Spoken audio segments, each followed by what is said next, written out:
You're Golden, what's up, man? Hey, how are you doing? I'm good, man. Mike Jones, good to meet you. Mike Jones? Nah. Isn't there a rapper named Mike Jones too? I've never heard of that guy. I don't know what you're talking about. Dude, how you doing, man? I'm honestly doing really, really well. I'm very happy with life right now. You know, it's a weird time, but I'm just making the best of it. Well, it looks like everything I've seen that you've been having a lot of fun, and I'm excited to talk to you and get to know you a little bit, man. So thanks for doing this DC101 at home session for us. Of course.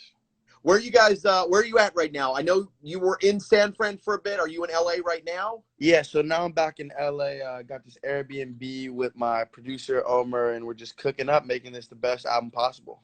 That's awesome, dude. We played City of Angels earlier today on DC 101, man. Everyone was giving it a great response. So we'll be definitely playing it a lot more for sure. Thank you guys. I'm glad DC's rocking with it.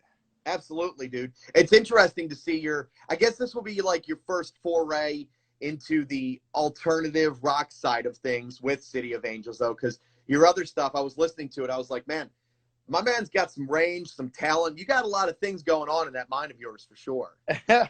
Yeah, always working, always plotting on the next move, figuring out what can we do different, what can we do to push forward the envelope of culture and surprise people.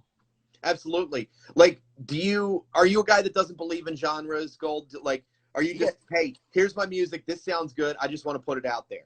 I mean exactly. Genres are so overrated. Like you can't think of the Outcast for example. Like what kind of music do they make? I don't know, but they're legendary and they have one of the best selling albums of all time, and people love them. I want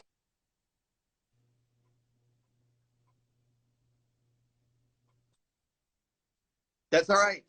in Tell that him you're in that busy. same. Tell him you're busy, Gold. I did. Don't worry. All the time is for Mike Jones right now. But I just want to create good music that the world will love, you know, and not have to worry about genre. Genre's overrated. Absolutely, dude. Look, we play alternative on DC 101. We have rock in there as well. But everybody listens to everything, and that's the cool thing about music is right now, do what you want, enjoy it, have a good time with it. Yeah, exactly. It's like as long as people like your music, who cares what category it's in? Yeah, yeah. And like if it's a country song with a bunch of twang, starring 24 Karat Golden and Kenny Chesney, I'm gonna check it out. I'm gonna see what it's all about. Right?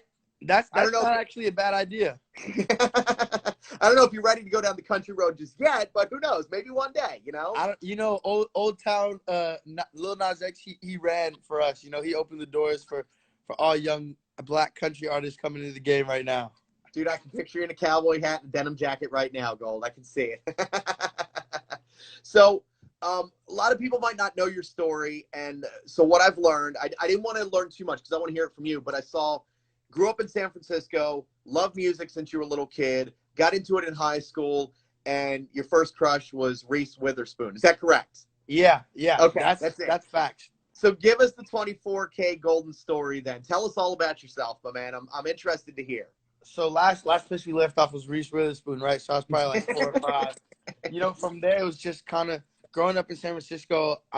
It was a real unique experience because it is a big city in the sense of we have the food, the entertainment, you know, the good parts of the city, the bad parts of the city, but everything is a lot smaller. So it's easier to not get lost up in the sauce, you know, and like you can't do anything too bad because I never know if I'm gonna run into my parents randomly. You could be causing trouble on the wharf. Next thing you know, oh damn, there's mom. Exactly. That was something I was always paranoid about, just because it was such a small city. Like, yo, I hope my mom's friend doesn't see me and tell her what all this crazy shit I'm doing right now. It's But it's funny you say that because I went out to San Francisco the last time and I was like, this is a big city. It's one of the biggest in the country, but it doesn't feel that way at all. It's not like New York or LA. It kind of does feel kind of small town. yeah, because like in SF, like with the worst traffic to get diagonally across the city, it's like an hour. With in LA, you could spend an hour getting like 3 miles. That's DC too, man. Look, if you don't like traffic, don't come to DC looking for an open road, Gold, because you're not gonna find it, my man. You're not gonna find it here. So I saw you got your friend in high school had some recording equipment upstairs, like you were into music, and then it was like, oh, let me try to make some songs. Let me see what happens. Yeah, so my mentor, Paperboy, he had this crazy sneaker boutique shop like a couple blocks away from my crib. And we just started building that relationship because I was a big sneakerhead, and I would go with him to all the sneaker events and stuff like that. And like you said, once I was in high school, like 15 years old, he was like, yo, just try making some music. And when I went to school, after I released it and told all my friends, like everyone was like, yo, this is sick. This is sick. And looking back at it, I'm like, oh my God, this is like such a bad song. Like most artists look back at their first songs, but for what it was definitely solid. And people's reaction to it made me want to make more songs. And the more songs that I made, the better they got, the more people liked it. And it was just this cycle. And I started learning how to promote my music and started doing shows until I was like pretty popping, like in the San Francisco high school scene. And it kind of came to the point where I was like, well, I'm already popping in my city. How am I supposed to get people in DC and New York and Chicago to learn about my music? If I want to be the biggest star in the world, I need to take this to the next level. So then I started learning how to do like internet marketing and stuff like that, which all kind of ties back in now with TikTok and that being the big factor in blowing up my music. Mm-hmm. Yeah, I can only imagine, like, if this was, I don't know, 10, 20 years ago, maybe your music wouldn't be out there like it is, but thanks to the internet technology, it's like I can do a song, people in Australia can jam it 5 minutes after it's done. That's like incredible even still to think about.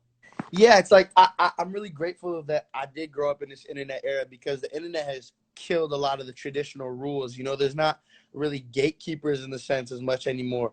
The internet's put the power in the hands of the people for them to choose what they want to spend their money and their time listening and watching to. Absolutely. Like we were saying, like crossing the genres. This is a big part of it too, for sure. Yeah. Because my iTunes, your Spotify, whatever it might be, it can be filled up with 8 trillion different songs all over the place. But that's the beauty of it, and that's the fun of it right now.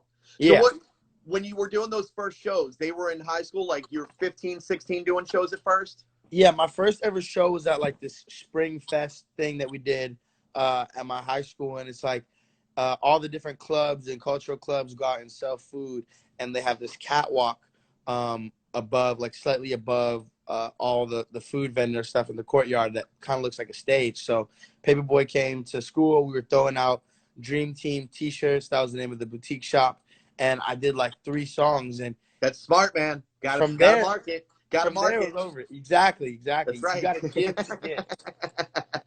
Got to get your plugs in no matter what, dude. Get your stuff out there. Exactly. Always. No, because I was watching some videos of, well, before everything shut down, but some videos from shows. And, dude, I saw full crowds there. You're going nuts. You're singing, you're rapping, you're crowd surfing. Everyone's just having an awesome time. Like, you're bringing the party every night. When we get back to normal, I'm sure you're having big plans just to keep that going right away.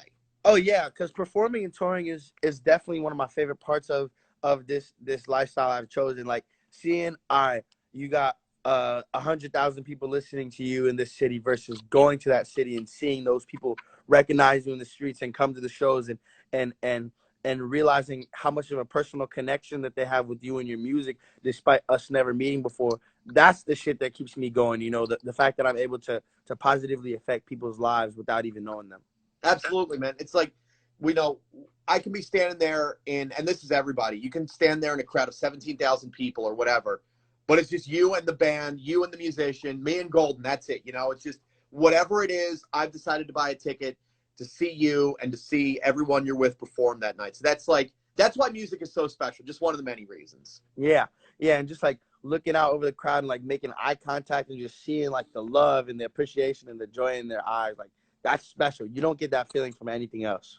Absolutely, man. And, I saw you out on tour in New Mexico with fireworks and hanging with your boys and everything, dude. You live it up on the road, man. Are you just going full blast every day? Are you learning like, well, maybe I got to take it a little bit easier and figure things out? No, it's definitely having to learn balance. I had to miss a show in Kentucky that I was super bummed about because I was sick and I lost my voice just because I don't know. It's something about being on stage where you forget everything that your vocal coach told you, everything all the artists before told you.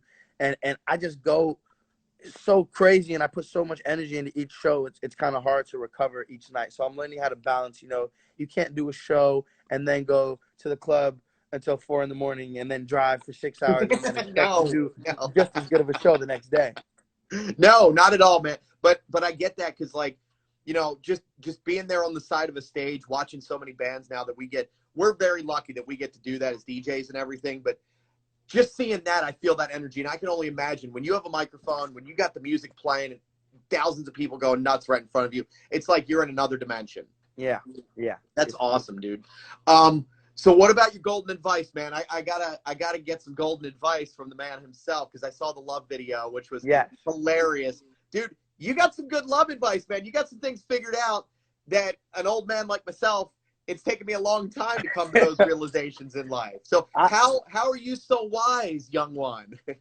I was just saying this, man. I don't know. I feel like I've done this before. Like, this is not my first run through in the game of life. I feel like a 40-year-old man in like a 19-year-old's body, you know? So I've just always been very observant and very, very perceptive. So like once I learn something, it just sticks with me. And I feel like, knowledge is the most powerful thing in this world. Who am I to hoard all this knowledge for myself and not let other people, live the best lives possible?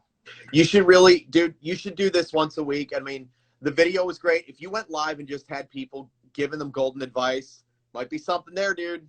That's a great idea. That's a great idea. You take that one for free. Go. You know what? We're friends. Take that one for yourself, my man. Is there any problem with confidence for you? Because I feel like you giving advice, you doing videos like that, there's not a confidence problem whatsoever for you. Well, if I'm gonna be honest with you, I feel very confident in my day-to-day life. But there's definitely times and situations where my confidence falters a little bit. Especially first getting into this game as an artist and kind of being around all these other celebrities and artists that I look up to. It's like I didn't really know how to act, because I don't want to be the arrogant kid that's coming in like, I'm gonna be in your spot in 3 years from now, even if it's true, because these are people I'm a fan of. But I also don't want to be like meek, like I have value to offer, and I'm a pretty cool person if I say so myself. So it's taken some time to figure out that balance of, of confidence and between arrogance and confidence and lack of confidence and confidence. But, I really believe in myself, and I think that's why the confidence shines through. It's not because I think I'm better than anybody else. It's just I got this unwavering faith and belief in my ability to make my dreams come true. That's a good way to look at it, dude. You know what? Go in there, be confident, do your absolute best, but also don't disrespect the people that paved the way before you. Exactly. And once in a while, you gotta keep the mouth closed and just listen to what they have to say. Facts. Because you're gonna learn a lot more doing that. So you blew up at first with Valentino, which, by the way, is that a true story about $1,800 Valentino sweats that were stolen? Is that true? Yes.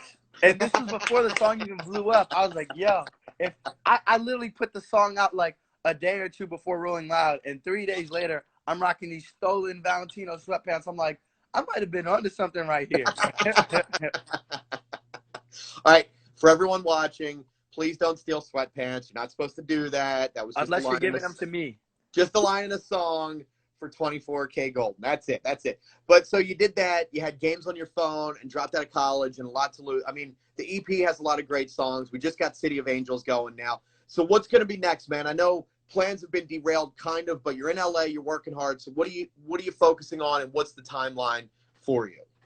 Like every great performer says, the show must go on. So I got a single drop in the 29th, this next Wednesday, with Cash Page. I'm really excited for y'all to hear. It's called Unbelievable. It's really like it's a vibe record, and I feel like it's gonna be the kind of song that motivates and inspires people to keep pushing and keep going despite all this bullshit going on around us. And just still keep working on the album. It's called El Dorado, and I hope that y'all can hear it before the summer's over. Okay, so maybe August is the plan, maybe somewhere around there. August, September, we'll see what happens. I mean, it also depends on how things go in the world too, because that could change any day. Exactly. And also you were saying Gold about like some collaborations, dude. I really liked you. It was you and Youngblood and Machine Gun Kelly and Travis Barker doing the Sublime song. That was cool, dude. Sublime's a band that we take and hold in high reverence, but you guys did it justice. That was a really cool cover, you guys. Thank you. I'm glad you guys liked it. So yeah, I'm definitely excited to start working with other artists. Like we got this with Cash, me, Youngblood, and MGK, Travis Barker. We all did that Sublime cover. It's like, damn, now that we know that we all sound good together, who knows what can go from there. me and Ian Dior, we got a song coming out too. Like I just love making music with my friends, and I'm just incredibly thankful to be friends with all these amazing, talented people. Have you had? Are you playing any instruments, or are you just keeping it to singing and rapping and everything? Just keeping it to singing and rapping. You know, I have so many like talented producers around me. It's like I know I'm not gonna play the piano better than you or the guitar better than you, so I'm gonna let you do your thing. Let me do my thing, and we'll make the best songs possible. Yeah, I'm gonna do my best. What I do, you guys do your best on the instruments, and that's cool and everything. Exactly. What else are you doing? We'll wrap this up in a second, Gold. But what else are you doing besides music? I know that's you moved to LA right now, and that's your main focus. What else are you doing to keep sane and keep your mind healthy right now during this coronavirus situation? Playing Xbox, reading, just trying to going on hikes and stuff like that. Making the plans for the future, and just right now is the time to lock down and figure out what you're gonna do after all this. Okay, I gotta ask, what are you playing on Xbox? And I'm a big gamer myself, so I gotta ask. Okay. You got the new Call of Duty Modern Warfare? I don't know. Right now I'm on Nintendo Switch, and I just beat Doom. So Okay. I was like, Doom was really intense. I need something real light and easy, so I'm playing a Zelda game right now. Okay, cool. I know you might like Animal Crossing too. That's a really light game. My wife has that. I bought that for her, which I'm glad because it's now sold out everywhere. So yeah, it's a quarantine hit right now, to be honest. It is. So you got Call of Duty going on. Yeah, so Call of Duty, and then for the Nintendo Switch, my favorite game is Super Smash Bros. Ultimate. So I've been playing a bunch of that too. Dude, send me a friend code, Gold.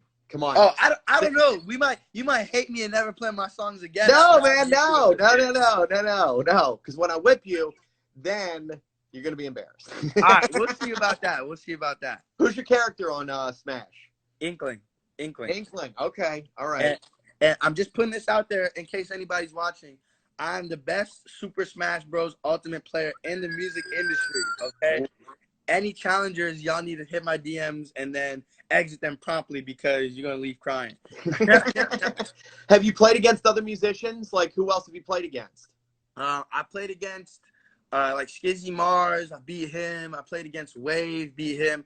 Although my best competition so far has been this rapper named Tokyo's Revenge. He's pretty good. He's got some skills on his sticks.